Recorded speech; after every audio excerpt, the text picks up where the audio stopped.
एकनाथ शिंदे गट ठाकरे गटाला मोठा धक्का देण्याच्या तयारीत असल्याची माहिती सूत्रांकडून मिळते।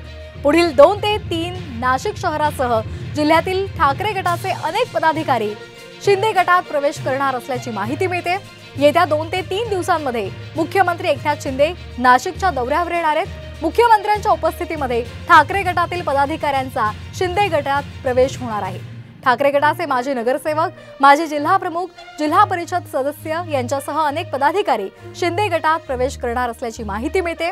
कालच विजय करंजकर यांनी शिंदे गटात प्रवेश केल्यानंतर ठाकरे गटातील आणखी पदाधिकाऱ्यांचे शिंदेंच्या शिवसेनेमध्ये प्रवेश होणार असल्याची माहिती मिळते। तर आताची महत्त्वाची बातमी, नाशिकमध्ये ठाकरे गटाला आणखी धक्का बसणार असल्याची माहिती सूत्रांनी दिलेली आहे। येत्या 2 ते 3 दिवसांमध्ये मुख्यमंत्री एकनाथ शिंदे नाशिकच्या दौऱ्यावर येणार आहेत। मुख्यमंत्र्यांच्या उपस्थितीमध्ये ठाकरे गटातील पदाधिकाऱ्यांचा शिंदे गटात प्रवेश होणार आहे। ठाकरे गटाचे माजी नगरसेवक, माजी जिल्हा प्रमुख, जिल्हा परिषद सदस्य यांच्यासह अनेक पदाधिकारी शिंदे गटात प्रवेश करणार असल्याची माहिती सूत्रांकडून मिळते।